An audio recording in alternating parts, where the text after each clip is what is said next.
1460 WVOX. Stay tuned now for the Racing for Heroes radio show with host Brett Morash on 1460 WVOX. Hey, Racing for Heroes fans, it is Brett Morash. I have been gone for the past 2 weeks, but here I am back in Westchester. It was an amazing 3 days out in Missouri. I drove an RV both ways across country. I do not recommend driving 12 hours a day in an RV, but it was a lot of fun. So here we are in WVOX 1460 your AM dial and streaming live on Lightning. And then today we have two great guests. Our first guest is Drake the Kid Troutman. And I'll be asking him about what he's doing, but he's a 16-year-old and he is out there driving modifieds and is just ripping up the track. So Drake, you on the line? Yes, sir, I sure am. How's it going? I'm pretty good. How about yourself? I'm doing well. Listen, my daughter was actually on the radio a little earlier today, and I know she's a motivated 16-year-old, but you were probably the most motivated 16-year-old I've ever met. I appreciate that. Thank you. Hey, I did have a quick question. So your nickname's the Kid, right? Yep. Well, what happens when you're like older, like you're in your late 20s and stuff like that? What would you want your nickname to be then? Man, I'm not real sure, to be honest with you. We talked about that before, and at that point, I think I'm in trouble. No, I think the rest of the guys on the track are in trouble, is my guess. So I'm sure they'll probably give you a name like the Lightning or the Fish or something with a name like Troutman. So yeah. Or the Bass Master. So listen, let's talk about what you're doing. So you're 16 years old. You're working on your own car, right? Like, so tell us what a modified is, because I don't think everyone in the viewing area knows what the difference is. So the modified's like a late model back end. Gets up on the bars. It's a 4-link rear end. The motors are like 750 horsepower. They're really fast race cars. Oh yeah. And then I also have a late model as well that I run. Not near as much as what I do with modified. The modifieds are focused for right now, but next year plan is to focus on our late model stuff. Gotcha. Yeah, because that's your goal really is to be part of the late model dirt series, right? Right. Yeah, I want to. Whenever I want to race for a living, so I want to race with the Lucas Oil or some kind of traveling series. Yeah, for sure. Depending on financials. Well, and that's where I was last week. We were out in Missouri. In fact, the guest after you is Wayne Castleberry out of Lucas Oil. Oh, okay. Yep. Good deal. Yes. They're a top-notch facility. That's for sure. They're a class act. Oh yeah, for sure. So tell me a little bit more about you're going for the national UMP mod title. What is that? So like they take your best 30 races at any UMP sanctioned racetrack. Okay. So if someone else races a few more times than me, you can't really tell throughout the season until like the end of the season where they take your best 30. So I'm hoping that it'll all pan out in our favor in the end. We've had a really fast race car, and we're leading the Renegades of dirt points right now. So this year's just been an extraordinary year. It's been one to remember for sure. Yeah, for sure. And I heard you're actually like either second or third in the points right now. Is that right? Yeah, I'm second. Oh wow, that's amazing. Who's first? Tyler Nosley. Gotcha. And how far behind are you? Are you like close enough that like it could be one race means it all? Yeah, close enough to where I need about 2 races. Okay. Not quite. If I won 2 races and he didn't have such a good weekend, I could take the lead by about 100 points. Oh wow. Okay. And when does the season end for you all? It won't end till November, I believe. Oh, so this is a marathon, not a sprint. Right. Yeah. For sure. So listen, I know one thing that people always ask is like, how do you get sponsors? Like who are your sponsors? How do you get them?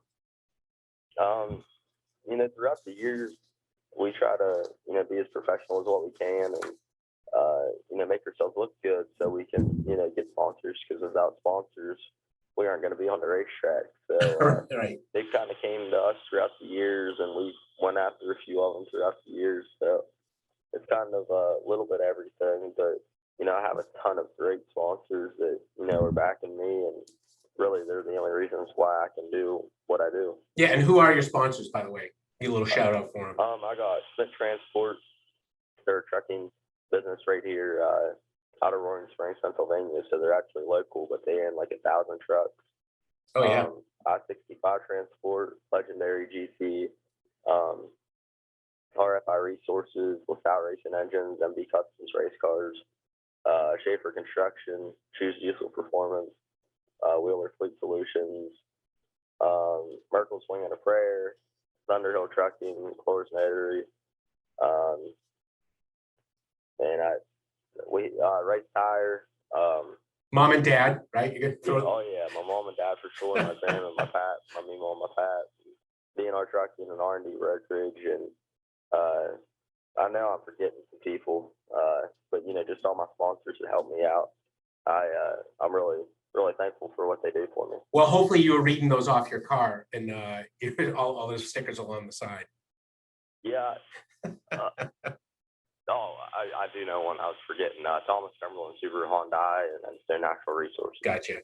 No, that's great. Listen, and I think that is just amazing what you're doing. So, quick change of gears here on Race for Heroes Radio. How are you doing schoolwork? How does that work? I mean, I know you're 16, but you're in the shop all day, right? Right. Yeah. So I went to school there, public school, Mm-hmm. And I still is public school. Yep. But so my school's really cool with me. Coming in and out of school and doing what I need to do to be able to do what I love to do.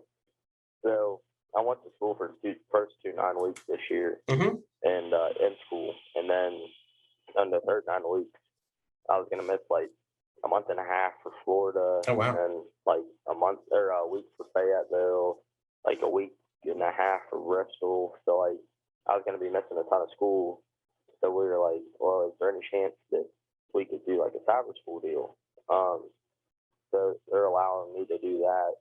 But then, like, if I decide I want to get back to school, I can, they're allowing me to come back in. You just plug back in? Yeah. So that's great. Next year, I'm probably going to go for the first 9 weeks again. And then the back 2, I'll pull out and do the cyber deal. Because you must be a rising junior or senior at this point, right? Yeah, I'll be going into my junior year. Okay. Yeah, same age as my daughter. And do you have a driver's license already, or are you still can't legally drive off the track? Not yet. I just turned 16 there on the 16th of May. So I've been really busy with racing, and I tell everyone I don't really have a life other than racing. Like that's all I do. I wake up, I go to the shop, and whenever I'm at the shop, we might go out and grab a bite to eat or something. But other than that, I mean, we're always just grinding in the race shop. That's amazing. Now, are you building your own car too? Are you doing all the engine work yourself, chassis work, or are you getting the parts and putting it together? No, so like I got an engine guy. He's out of, his name's Chuck LaSalle, Mm-hmm. And Doug McGinnis and Luke up there at LaSalle Racing Engines, and they put all my engines together, and then I go up there and pick up the whole engine, and then we just put them in the car. Oh, okay, gotcha. And then MB Custom Race Cars out of Menominee, Wisconsin, does all my chassis on my car, and then we get the parts for it and put it together. Gotcha. I see. And going on those, what's your next race? Where is that coming up? It'll be in Cedar Ridge, Kentucky. Okay. And then the other one's Windy Hollow. Is that this weekend coming up, or? Yeah, that's Saturday, Sunday. Oh, okay. So you're going to be jumping in the rig probably right after this call. Here we're gonna leave around 6 o'clock. I gotta load up the cars and stuff, and then just walk the holler. Okay, good. And so for someone though that is young, that might be listening to you and is like super inspired to join some sort of sport, like any recommendations for them? Just personally, like I used to play baseball, football, wrestled. I was really athletic. I love sports and stuff, but then whenever this came about, my dad told me, he said, you could race for a living if you really wanted to, if everything worked out right. Yeah. And he said, we could be going traveling and stuff. He said, it's up to you. He said, but if, you're playing all these other sports, like you can't be traveling as much because obviously I have to be committed to them as well. Absolutely. So I stopped. I quit everything else, and now all I do is race. And how long have you been on the race circuit then? As far as like, I guess what you're doing now, like when you kind of transition from these other sports to just this? Oh, 2 or 3 years. Okay. So would you like kind of tell someone like, pick one and then be the best you can be at it? Would that be kind of the bottom line there? I mean, it depends. Like, if they really wanted to do something, like as far as like go NFL or play professional baseball, something like that, then I would say that the best bet would definitely be to try to pick one and, like you said, be the best you can be at it to try to proceed to the next level. Gotcha. No, I think that's sage advice. And, because at the end of the day, I think that all of us should want to pursue our passions and try to get, what you want to do. I mean, I'll just say that, when I was 5 years old, I wanted to join the Navy, and that's what I did. And, I'm sure you were sitting in a go-kart as a 5-year-old thinking something along the same lines. Yeah, for sure. I grew up around racing. My dad and my pap both raced. And, my first race whenever I was 2 weeks old, actually. So Gotcha. I've been there ever since, and I always knew that that's what I wanted to do. But my dad told me whenever I was racing go-karts, like I'd be probably 15 or 16 until I got in a car. And my first car was actually whenever I was 11 years old. So. And have you had a race against your dad yet? Well, they don't race anymore. Actually, they put all the focus into me. But yeah, I've raced against my dad and my pap before. How'd that go? It was pretty fun. Me and my dad raced side by side for the longest time, and then my pap actually out qualified me. And then whenever feature time came around, he didn't hit the setup quite right, and my setup was pretty good. I ended up getting by him. Gotcha. Well, that's great. And listen, I think that people might be interested in what you're doing. If people want to follow you, where should they go? What should they log into? I got Instagram. It's just Drake Troutman, and then I got Facebook. It's Drake the Kid Troutman Racing. It's a cool sport. It's not for everyone, but it's definitely something that's entertaining. Especially certain tracks that you can go to where there's 3-4 wide racing. So it's definitely something I would suggest to people to take a look at. Get into. Lucas Oil, their late model series is a perfect thing to try to follow. Those are usually the races that the fans are really into, or World Outlaws or any big traveling series like that. Oh yeah, and in World Outlaws, those are the ones with the big fin on the top, right? Well, they got a sprint car series, and that's the sprint cars, and then they got their super light series as well. But what's the difference between sprint and Outlaws? Are they similar? Well, see, World Outlaws is just the name of the series, but the sprint cars is what races them. That's the one that's got the wing and stuff on the top of it. And then, like what the Lucas Oil races, they got another series called the World Outlaws, their late model series. Oh, so it's actually a series. Yeah. I got you. All right, that makes a lot more sense now. My son has a World Outlaws shirt, and he couldn't explain it to me very well. So I was like, "How did you get that shirt?" First of all, so Yeah. And then if people want to buy do you guys have shirts and stuff for your team? Yeah, I do. I usually just take them to the track with me and sell them there. But we're trying to get something up on my website. I got a website as well. I forgot to mention. Oh yeah, please. What is it? It's just Drake Troutman Racing. But we're trying to get a store or something put up online to where we can sell all of our merchandise on there. Gotcha. Okay. Well, and I'll be sure to keep putting that out. So it's DrakeTroutman.com, right? Yep. I'm pretty sure that's what it is. Yep. Gotcha. It's either Drake Troutman or Drake Troutman Racing. Okay. All right. Well, I'll have to put it out on our Facebook page when we get there, but we're not quite there. And then oh, you just called? Oh yeah. Sorry. We're just trying to get a hold of our second guest. He's having a little bit of technical difficulties. So if you get a couple more minutes, maybe you can tell us a little bit more about your car. Yeah. I got a few minutes here, but it's one of the coolest parts about racing is not so much even the car; it's the Holly. I think everyone in the viewing area knows the Holly. the difference. Yeah, it's really cool. They, you should sleep a ton of people in them. Like most of your traveling guys, they got they're called terror hens. and it's a motorhome, and then it's got a trailer on the back to where you can put 2 cars up top in the trailer, and then like all your tools and stuff and parts down below. It's really just a garage on wheels. That's amazing. And then the truck part of it sleeps everyone. So. Oh, gotcha. Yeah, and oh, how many people can it sleep though? A little bit of, like, some people have veterans in the back of theirs, so theirs will only sleep like 8, even if it is a really big one. But mine personally has 3 bunk beds in the back, and then it's got 3 couches, and then a bunk up over the cab. So ours sleep up to like 8 comfortably, but you could sleep 11. Gotcha. Because I saw Tim McCrady's rig this past week, and it was just amazing to me, like how much stuff can go in that one truck, including people sleeping in it. Oh yeah, for sure. He's one of them that's got a beautiful truck. That's kind of a dream truck right there. Yeah. Oh, it's a big old Freightliner. I mean, I just couldn't believe, how nice those were. In fact, the gentleman from SNS who builds those was there this weekend as well. And believe it or not, they only build one a month at about the speed they go. And a lot of that has to do with, having the right people to do the work on the trucks. They used to do 19 and now they can only do 12. Yeah, for sure. Everything's just kind of hard to get right now due to the pandemic and everything. It's hard to get, like, even engines and stuff like that, like, rebuilt. Oh, wow. Parts just take forever to get in.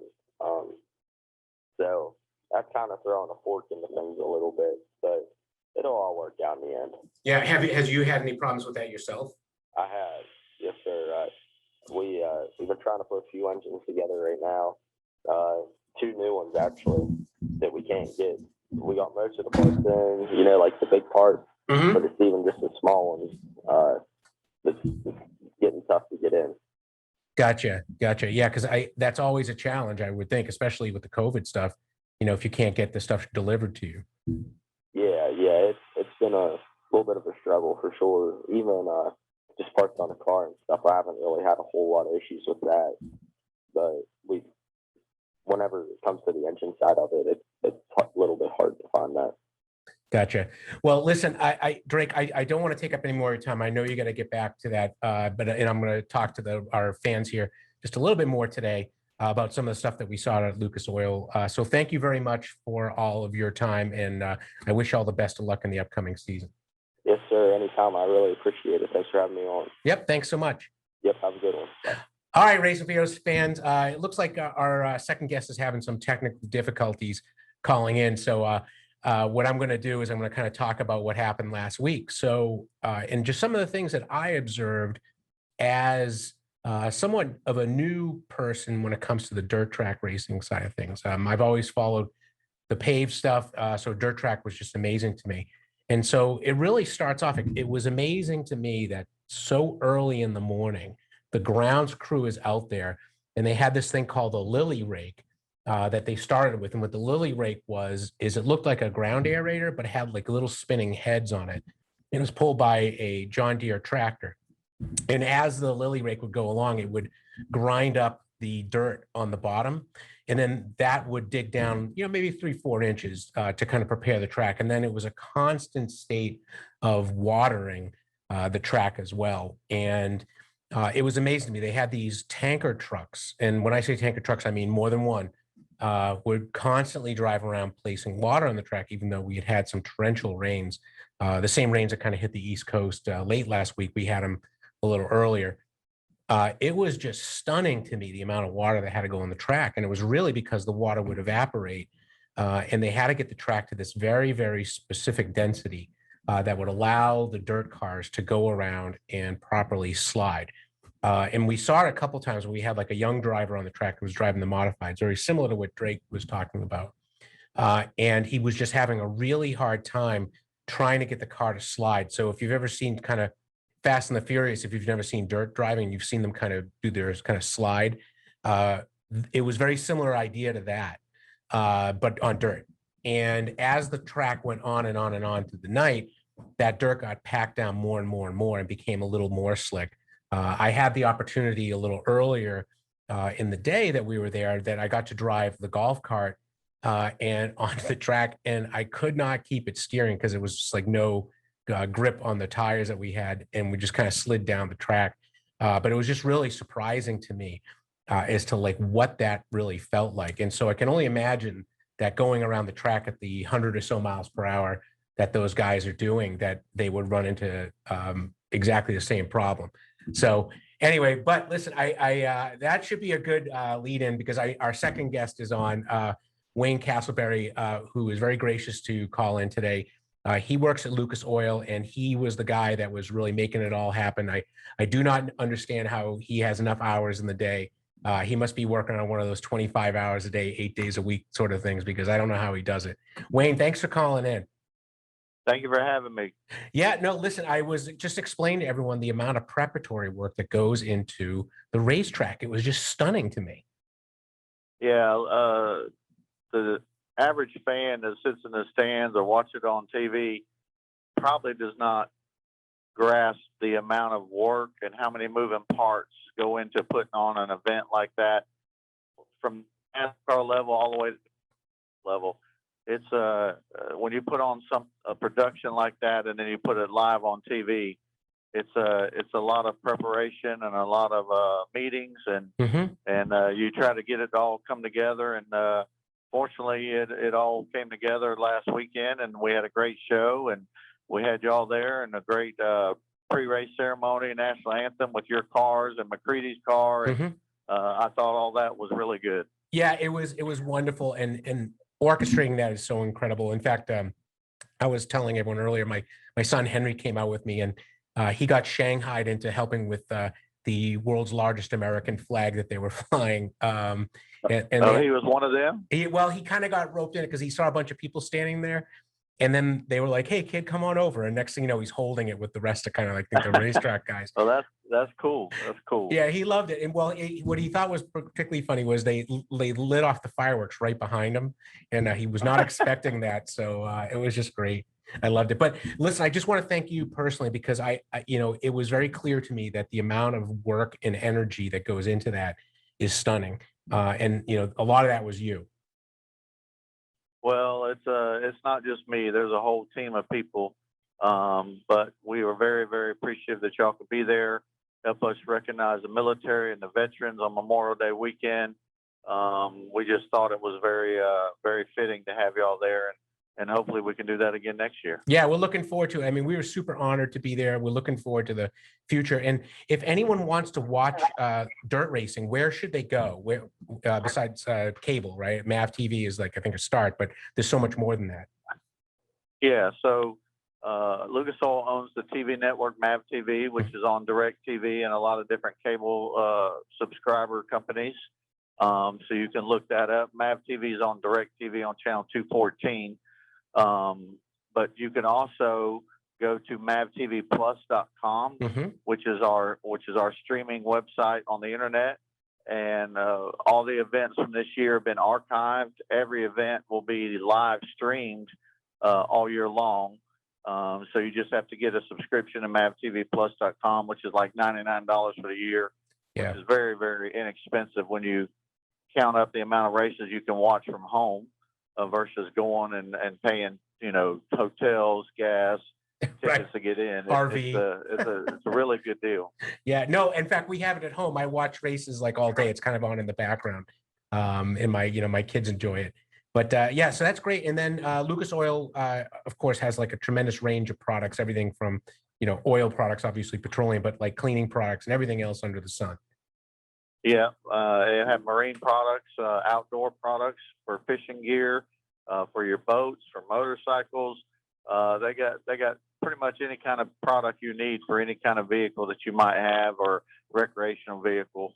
And the phrase is, it works, and that's true. And we'd ask everybody to support Lucas Oil if you're a racing fan, because of how much investment that Forrest Lucas has put into motorsport. Yeah, and it's a family-owned business. I mean, I think that's one thing that people should realize. It's really a truly family-owned business. I mean, they even have like a cattle ranch. It's not too far from where the Speedway was.